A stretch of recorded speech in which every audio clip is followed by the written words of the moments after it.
Umwubatsi TV, uwubatse ku rutare Yesu Kristo ntazatembanwa n'imivu y'ibihe bya nyuma. Torero rya Kristo, komera.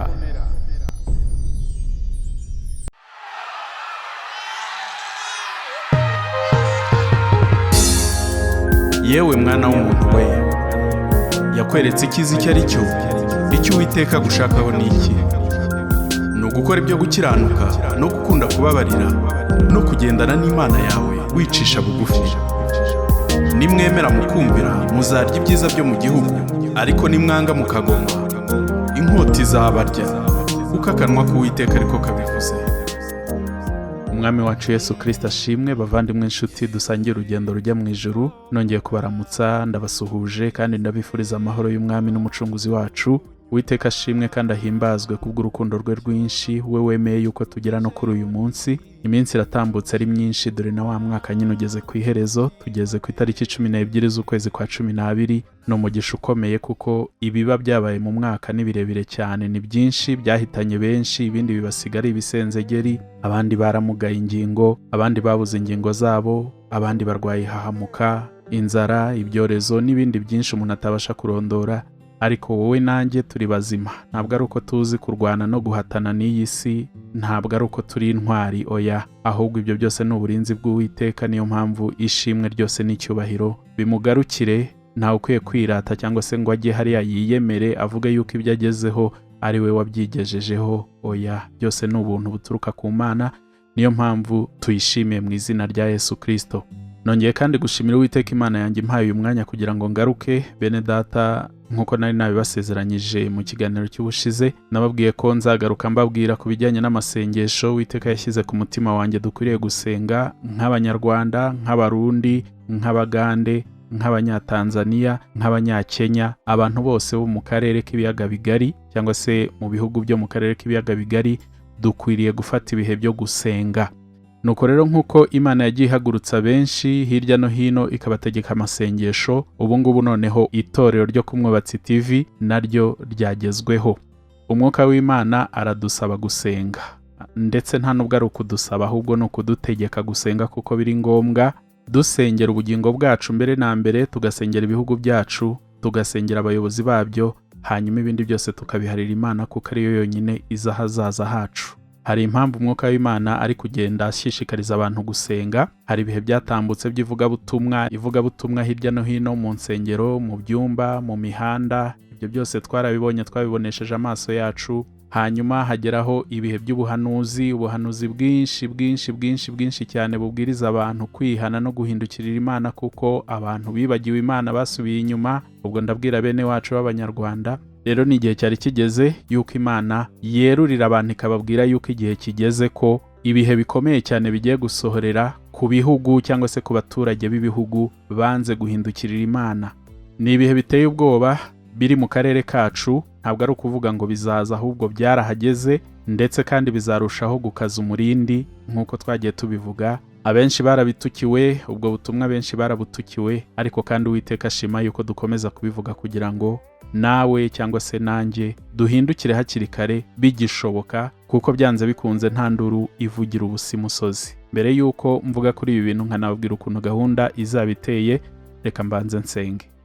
Uri Uwiteka Imana yanjye, uri Data, uri byose kuba kwiringiye, ni wowe wenyine bwugamo bwacu, uri ubwihisho bwacu. Ntawaguhungiyeho ngo abure amahoro, kuko byose bituruka iwawe. Ibyo dukennye byose, byaba ibifatika n'ibidafatika, ibiboneka n'ibitaboneka, twifuza tukiri muri ubu buzima ndetse na nyuma yabwo, ni wowe ubitanga. Turagushimiye, tugushimisha imibiri yacu n'imitima yacu kuko ari wowe Mwami wo kwiringirwa. Urakoze kubw'uyu mwanya w'umugisha umpaye kugira ngo nongere kubwira bene data icyo washyize ku mutima wanjye. Nuko ndakwinginze mbere na mbere ngo ubanze unyereze iki gikorwa kugira ngo mbashe kugikora nk'uko wabigambiriye. Ndabizi ko hari benshi uba wararitse baza hano ku Mwubatsi TV. Ntabwo ari uko mfite igikundiro cyangwa se hari ikindi ndusha abandi. Abo wampuje nabo kugira ngo dukomezanye uru rugendo, ni wowe wabararitse, nta bundi butwari nagize cyangwa se ubuhanga nagize, ni ubuntu bwawe. Rero kuko turi kumwe, ndakwinginze ngo twese utwezanye, amaraso ya Kristo tweza dutunganye, maze igikorwa turi gutegura gukora Nyagasani kizaburemo kirogoya, kuko tuzi neza yuko umwanzi arwanya ibikorwa nk'ibi. Ngaho mfasha amagambo yose ngiye kuvuga abe aguhesha icyubahiro kandi akangure benshi bari basinziriye kuko hari ibyo babwiwe by'ibinyoma, ahubwo umwuka wawe atsinda imitima yacu, akore ku maso yacu, akore ku matwi yacu kugira ngo tubashe guhumuka turebe, ndetse amatwi azibuke twumva aho ibihe bigeze. Urakoze ko byose ugiye kubikorera kwiyubahisha, bigusabye mu izina rya Yesu Kristo umwami wacu, amen. Yewe bwoko bwanjye nakugize nteko wanze kunyumva, icyo nakuruhijeho ni iki ngaho ushinga urubanza ukimpamye, ko nagukuye mu mage y'intambara ngacyura abawe ngahoza ababoro, ukiwanyibagiwe vuba, naguhaye igihugu cyiza ngukundisha amahanga n'iki nasize, Rwanda we, ko naguhaye igihugu cyiza ngukundisha amahanga n'iki nasize. Uwiteka afitanye urubanza n'ubwoko bwe mu biyaga bigari, ayiwe ayiwe, Rwanda Burundi nawe Kongo nimukenyere mugiye kuburana, Rwanda Burundi nawe. Bene data bavandimwe bakundwa muri Kristo Yesu dusangiye urugendo, tumaze igihe kinini tuvuga ubutumwa, ni imyaka igiye kuba 5 ntangiye ibi bintu byo kuvuga ubutumwa. Uwiteka yampaye kuvuga byinshi, byari ngombwa nubwo wenda kuri bamwe bishobore kuba bitarabaye ngombwa, kandi si njye njyenyine ahubwo ni benshi Uwiteka yagiye ahagurutsa akadushyira kuri iyi platform ya YouTube kugira ngo tubashe kuvuga ubutumwa. Hari n'abakoresha TikTok, hari n'abakoresha n'izindi mbuga nkoranyambaga nyinshi zitandukanye. Uwiteka yagiye ahagurutsa ingingo z'itorero nyinshi kugira ngo zikore uyu murimo muri ibi bihe bya nyuma. Rero ngarutse kuri uyu munsi ntaje kuvuga byinshi, ahubwo nje kubabwira gahunda yo gusenga nk'uko Uwiteka yayishyize ku mutima wanjye. Mbere na mbere turasengera iki? Mbere na mbere rero ikintu dusengera mwa bantu mwe, turetse ibintu byo kujijisha cyangwa se kurenzaho na kwa kundi usanga nyine abanyarwanda tugira umuco wo kutavuga byose. Ni byiza ku ruhande rumwe, hari ukuntu burya ngo imfura ivuga iziga, ni byiza rwose, ariko noneho hari igihe bigera bikaba ngombwa yuko twerura tukavuga ibintu uko biri kugira ngo n'abari basinziriye bakanguke. Banyarwanda bene data dusangiye urugendo rujya mu ijuru, ndabwira ab'Abakristo ariko wenda n'abadasenga bumvireho kuko ndabizi ibi bizagera hirya no hino. Niba uzi ko uri umukristo uri mu Rwanda cyangwa uri hanze, niba uri umuntu mukuru ubona aho ibintu bigeze cyangwa se biri kwerekeza, ukurikije ibigaragara, ukurikije ibyo Imana yavuze, ukurikije uburyo abantu, ubwo ndavuga abanyarwanda, bari kwitabira ibihe byo gusenga no guhindukirira Imana, nta nubwo bisaba ubwenge bwinshi cyangwa se gutitira ngo wuzure umwuka wera ngo ubone neza yuko hari ikintu kigiye kuba kandi giteye ubwoba. Uwiteka yihanangirije abanyarwanda, imyaka imaze kuba 29, ngira ngo hari na 30 yarageze kuva jenoside yarangira. Jenoside yakorewe abatutsi muri Mata 1994, hanyuma ikarangira mu kwa 7. Abanyarwanda bari baturutse mu mahanga bakarwanira igihugu bakakibohora, hanyuma abari barahunze bakagaruka, igihugu kikongera kigatekana. Nukuri ibintu bikagenda neza kuko abantu bongeye gutunga, business zirongera zirakorwa, u Rwanda ruragendwa ndetse rwamamara mu mahanga, tutamamazwa nuko hari jenoside yahabaye, ahubwo tukamamazwa nuko u Rwanda rwacu ari igihugu cyiza kiri kurushaho gutera imbere umunsi ku wundi. Ikoranabuhanga ubu ngubu tubarirwa mu bihugu bya mbere muri Afurika, guha uburenganzira abari n'abategarugori turi mu bihugu bya mbere muri Afurika. Ibijyanye n'uburezi nubwo nabyo bitaragera ku rwego rushimishije cyane, ariko ugereranyije naho byahoze ubu ngubu ni byiza. Ibijyanye n'ubuhinzi, ibijyanye n'imiturire, umutekano, ibijyanye n'imyubakire ndetse n'ibindi byinshi, ntawabura kuvuga ko rwose ubuzima bw'abanyarwanda muri rusange bwageze aho buva habi bukagera ahandi heza. Ibyo byose tukabikesha Imana mbere na mbere nk'umugenga wa byose, tukabikesha kandi ubuyobozi Imana yaduhaye, kuko nta muyobozi n'umwe ushobora kwima cyangwa se kuyobora Uwiteka atabyemeye, ntabwo byashoboka. Imana yari ibizi neza yuko abayobozi bazatugeza kuri ibi, nubwo wenda hari n'ibindi bishobora kuba bitaragezweho kubw'impamvu umuntu atajyamo muri aka kanya. Ariko muri rusange abanyarwanda benshi ubwo mvuze benshi ntarakoze ubushakashatsi, ariko iyo witegereje ubona abanyarwanda basa nkaho bakeye ku maso. Hasohotse ibyegeranyo byinshi bigenda bigaragaza uburyo ubuzima bw'abanyarwanda bwagiye butera imbere, ibyo kandi tugakomeza kubikesha umutekano, bitewe kandi n'ubuyobozi bw'igihugu bwabigizemo uruhare rwose umuntu atabura kuvuga ko ari urw'indashyikirwa. Tugarutse rero mu murongo w'iby'Imana yadushakagaho, urabona igihugu cyari kivuye ahantu hameze kuriya, hari ibyiza Imana yadushakagaho, kuko yari ikoze ikimenyetso. Nubwo hari abo numvise babyiyitirira, njye ntabwo ndi mu ruhande rwa bariya bavuga yuko u Rwanda rwakijijwe n'amaboko y'abantu, ngo rwakijijwe n'amaboko y'abana barwo. Oya, njye ntabwo ari uko mbibona, ahubwo u Rwanda rwakijijwe n'Imana.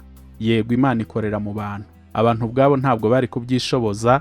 Ndetse unababajije, njye nagize amahirwe yo kuba mu basirikare cyane igihe kinini, ndetse nanavukiye mu basirikare. Hari amakuru mfite y'uburyo iki gihugu cyabohowe ndetse n'uburyo cyari kigowe, hari amakuru menshi mbifiteho. Rero ubabajije uburyo urugamba rwo kubohora igihugu rwagenze, byari ibintu bimeze nk'ibitangaza. Nta muntu wari uzi yuko u Rwanda ruzabohorwa, nta wari ubizi, nta wari ubyizeye, usibye kuba hari abantu nyine Imana yashyize mu mutima wa gitwari bakarwana urwo rugamba, ariko mu by'ukuri nta wari ubyizeye 100%. Kuba rero byarabaye, ariko nyuma abantu bagahindukira bakabyiyitirira, ntabwo byanejeje Imana.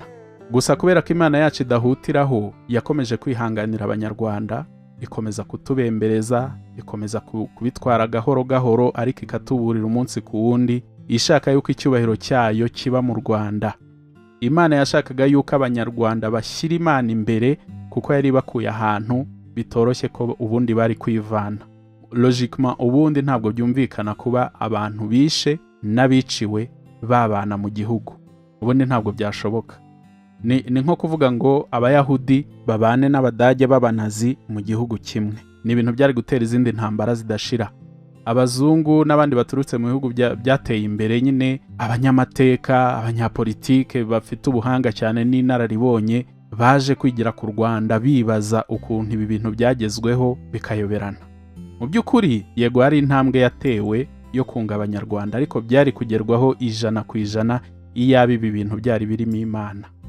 Ariko kuko twashyize Imana ku ruhande, ibi bintu tugashaka kubikoresha gusa no kubikemura twifashishije ubwenge gusa bwa kimuntu, hakaziramo n'uburyarya bwinshi no kurenzaho, ibi bintu byivanzemo urwango. Noneho urwango rufite imizi, kandi imizi iyo iri mu butaka inywa ku mazi, byanze bikunze irashibuka, hashibukaho nyine igiti cy'iyo mizi.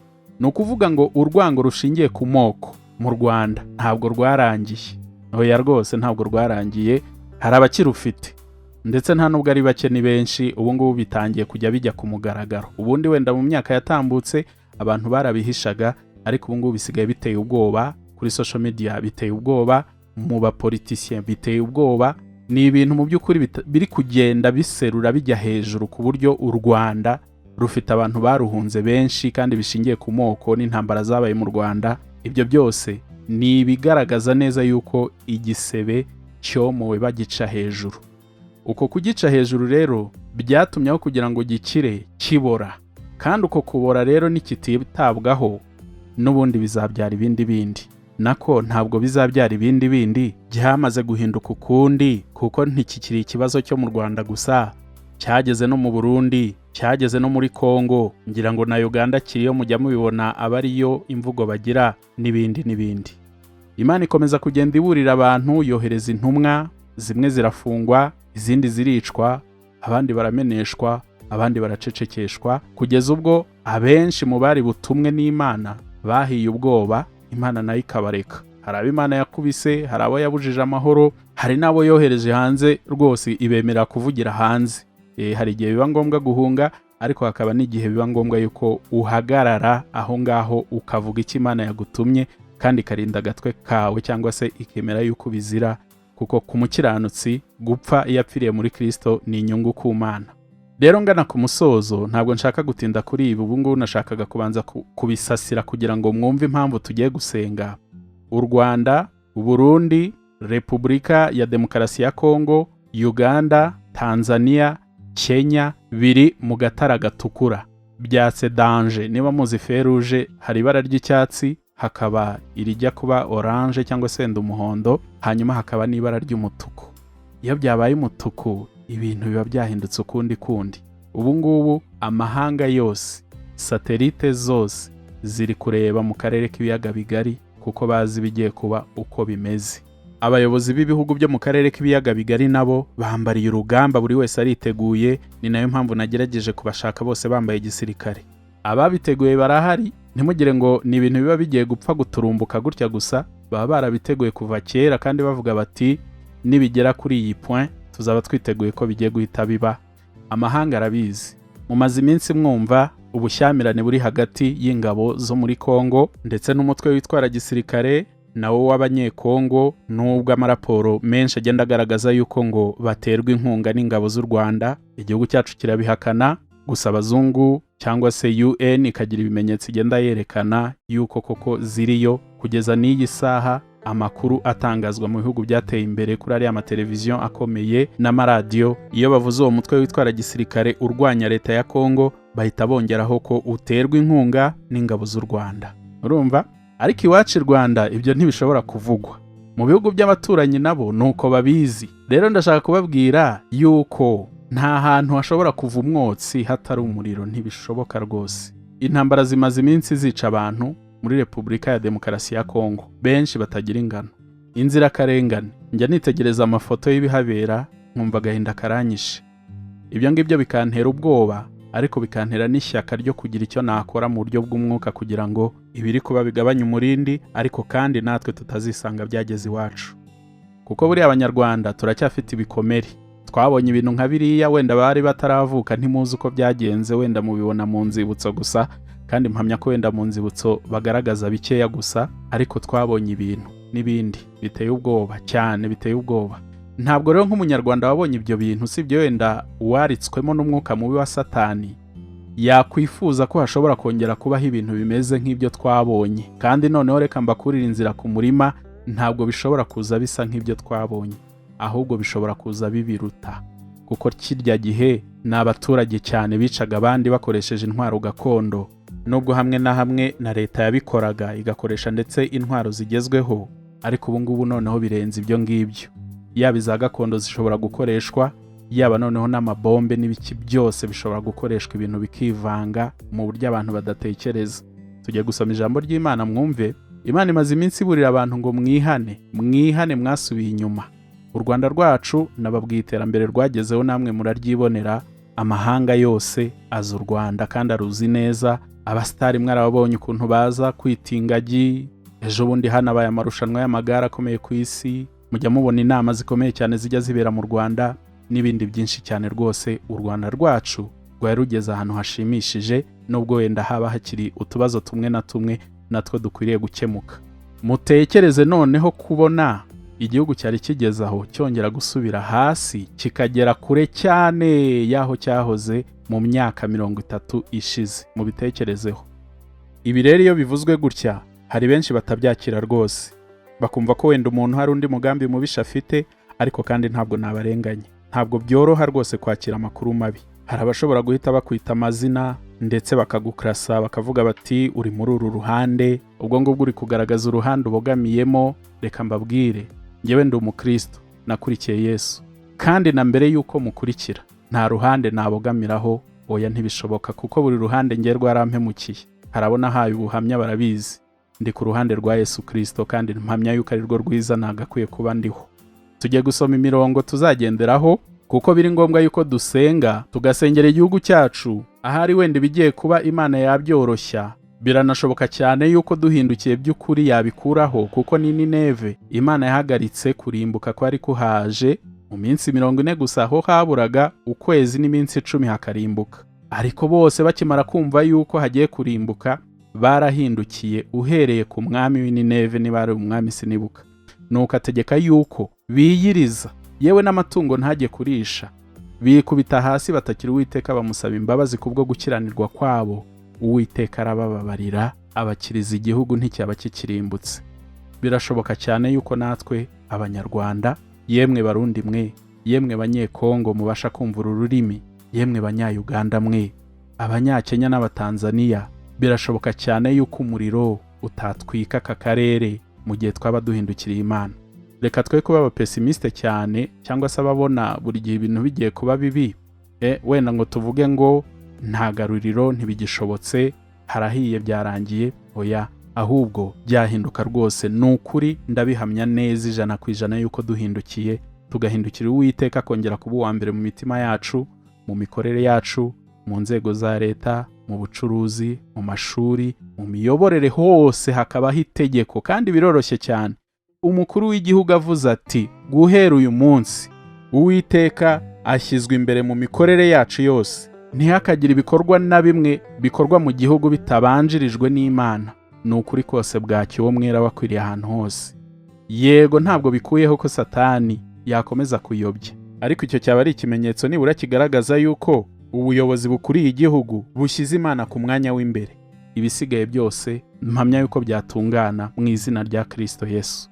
Rero icyo twebwe tugiye gukora ni iki nk'abantu tujya duhurira ahangaha ku Mwubatsi TV? Ndabizi wenda mufite n'ahandi mujya mu magrupe atandukanye mugasenga, ariko n'ahangaha ku Mwubatsi TV Umwuka w'Imana yashatse yuko dukora icyo gikorwa cyo gusengera igihugu cy'u Rwanda aricyo dukomokamo. Namwe Barundi mugasengera igihugu cyanyu cy'u Burundi, namwe Banyekongo mugasengera Kongo yanyu, Abanya-Uganda mugasengera Uganda yanyu, Tanzania mugasengera Tanzania yanyu, n'Abanya-Kenya bagasengera Kenya yabo. Hanyuma twese tugahuriza hamwe tukazamura isengesho dusengera aka karere kacu dutuyemo, kuko ni Imana yakadutujemo. Bitari ibyo rero, kubera ko Imana yo izi bigiye kuba kandi izi uburyo abantu barangaye, muri aya masengesho yacu nge ntabwo namenya 100% icyo azakora. Imana yadutegeka niyo izi kigambiriye gukiza, kuko niyizi akamara 100% amasengesho y'abakiranutsi agira.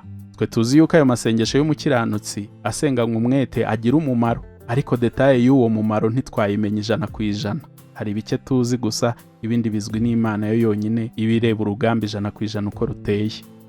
Rero birashoboka cyane yuko isaha n'isaha ibintu byahindukira, bigahinduka mu buryo abantu batari biteguye, bagatungurwa no kubona bya bindi bibwiraga yuko bidashobora kubaho bibaye. Nta garuriro, nta kwitegura bafite, imitima yanduye. Wabigenza ute? Wahungira he? Nibwo wakwibuka gupfuka mugasenga Imana usaba imbabazi? Uzayo masengesho y'amatakira ngo y'ukuntu Imana yima amatwi ikayirengagiza? Hari ukuntu ngo Imana ijya ikina abantu ku mubyimba, ibyo batinyaga bibagezeho. Reka dusome ijambo ry'Imana ntaza kujya muri byinshi. Ijambo ry'Imana rero tuzagendera ku magambo 3. Reka mbanze mbasomera aya magambo, hanyuma ndababwira ayo masengesho uko azabateye, nubwo wenda nzabagezaho irindi tangazo vuba cyane muri iyi weekend. Itangazo rizabageraho kuko amasengesho nifuza yuko yazatangira ku wa mbere, akaba no ku wa kabiri, akaba no ku wa gatatu. Nzababwira uburyo tuzayakora mu buryo bwiza kandi buzafasha buri wese. Ijambo ry'Imana rero tuzagenderaho rya mbere riri muri Yesaya igice cya 48 umurongo wa 22. Haravuga ngo nta mahoro y'abanyabyaha ni ku Uwiteka avuga. Nta mahoro y'abanyabyaha ni ku Uwiteka avuga. Iryo ni irya mbere. Ijambo rya kabiri riri muri Ezekiel igice cya 18 umurongo wa 23. Nawe ukavuga uti mugira ngo nishimira ko umunyabyaha apfa, ni kumwe mu Uwiteka abaza. Ikiruta suko yahindukira akava mu nzira ye mbi akabaho. Iryo ni ijambo rya kabiri. Hanyuma ijambo rya gatatu rero riri muri Ingoma za kabiri igice cya 7 n'umurongo wa 14. Hakavuga hati maze abantu banjye bitiriwe izina ryanjye nibicisha bugufi bagasenga, bagashaka mu maso hanjye, bagahindukira bakareka ingeso zabo mbi, nanjye nzumva ndi mu ijuru mbababarira igicumuro cyabo, mbakiriza igihugu. Imana itugirire neza cyane. N'amagambo yuzuzanya yerekana umutima w'Imana ku gihugu cyacu cy'u Rwanda ndetse no mu karere kose, kandi kerekana neza rwose icyo twakora kugira ngo Imana idukirize ibihugu. Aya magambo niyo tuzagenderaho. Yego tuzasangira n'ibindi kuko umwuka w'Imana niwe uzayobora, ariko aya ngaya niyo tuzaba tugenderaho muri iyi minsi 3. Gahunda rero iteye ite? Ku wa mbere, ubwo ni ukuvuga mu cyumweru gitaha, ku wa mbere bizaba ari tariki 15 tuzakora amasengesho. Ku munsi wa mbere umuntu azasenga ku giti cye, nta guhura guhari, uzasenga ku giti cyawe. Nifuza yuko kuri uyu munsi abantu bazicara, waba uri mu kazi, aho uzaba uri hose, witekerezeho, nurangiza kwitekerezaho urebe ibyo wakoze bibi, urebe ibyo wakoze byiza, hanyuma nusanga hari ibibi utihannye ubyihane wowe ubwawe ku giti cyawe. Uzi uburyo bwo kwihana ubwo ari bwo. Ibyo wahemukiyemo abantu ubegere ubasaba imbabazi, ibyo wakoze batakureba ibyo byose ubyihane, ubisuka imbere y'Imana. Ubu umunsi wo kwihana ku giti cyawe. Noneho numara kwihana ubwawe wihanire abawe, ni ukuvuga ngo abo mu muryango wawe.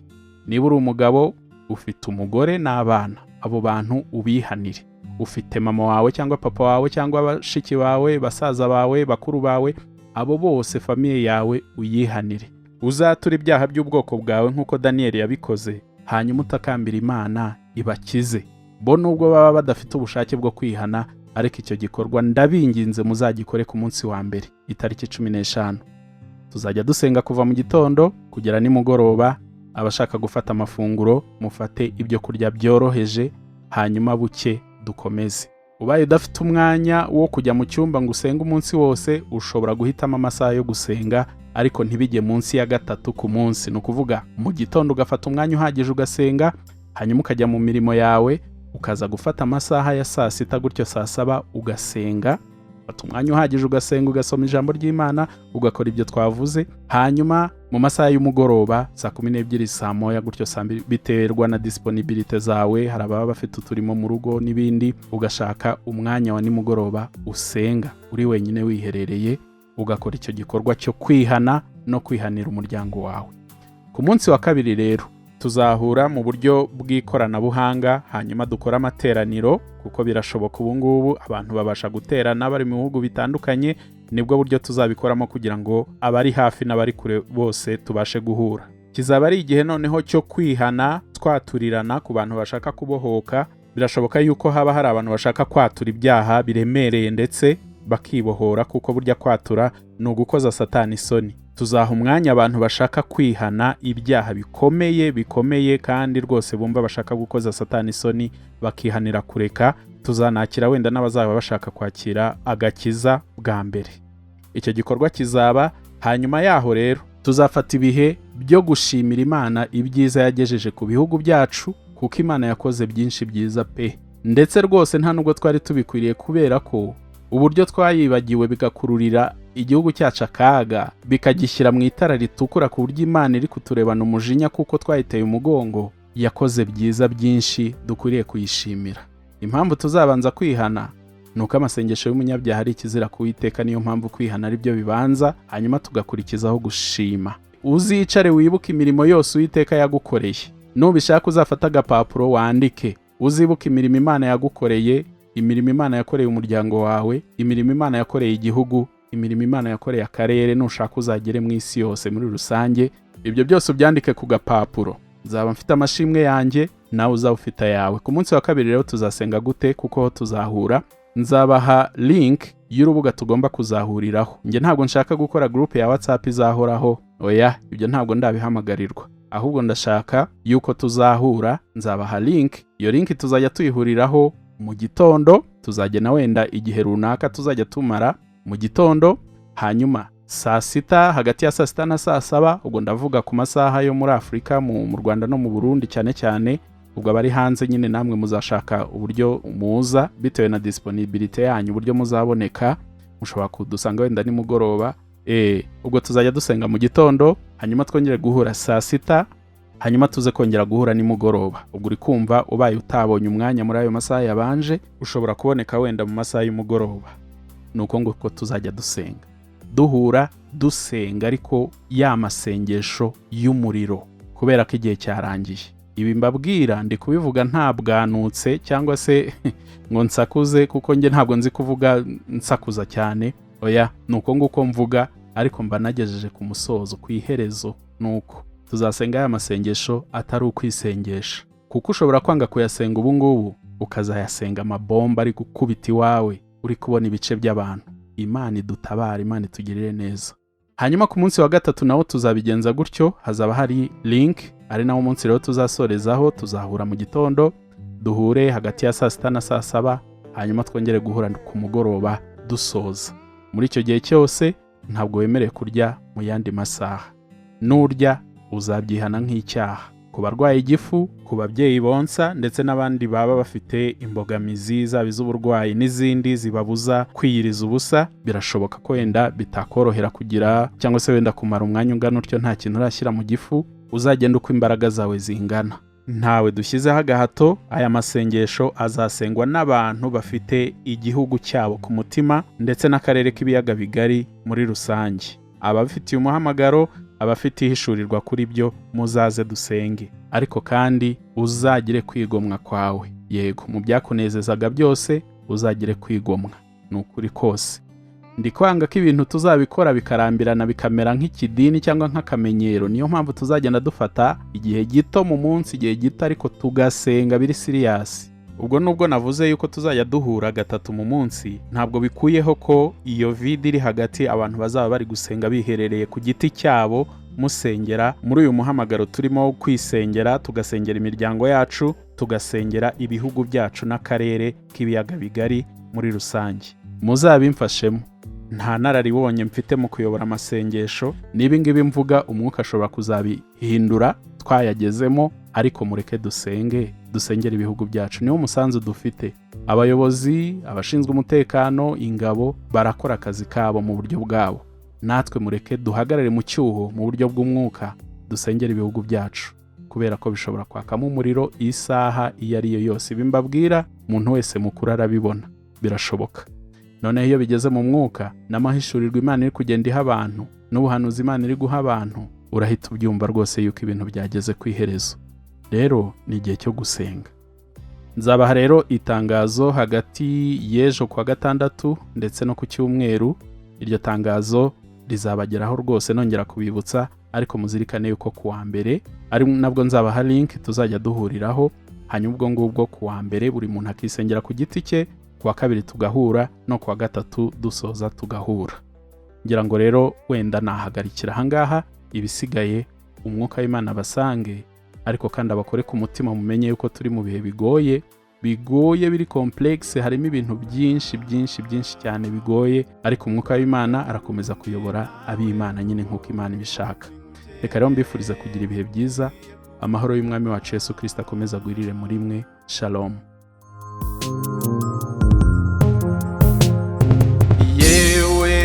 Zabibu rwanjye wese wakennye iki kukiwe rindi yewe Burundi we, ko nagufumbiye uko bikwiriye, nkakuvomerera ngutaguma, ko nagukunze nkakwiyegereza, ni kucya bawe bangana bapfamo. Istikongo we ishusho yo kwera, nyamaruha kandi imbaraga zako. Yewe Kongo we, ufite ishusho yo kwera, nyamaruha kandi imbaraga zako. Uwiteka afitanye urubanza n'ubwoko bwe mu biyaga bigari. Ayiwe Rwanda, Burundi nawe Kongo, nimukenyere mugiye kuburana. Ese aho murumva ye? Rwanda, Burundi nawe Kongo, nimukenyere mugiye kuburana.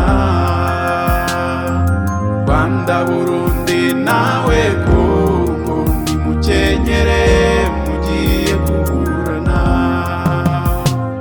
Urubanza ruhereye mu nzu y'Imana, abo hanze bo bizacura akanagaye kuntu. Niba amashami kavukire yarahwanyuwe, ingurukira bizacura. Ese kwitaba bariya Bisirayeli, muze duhunge, hunga Imana yihungiraho. Niduhunge duhungire muri Yesu.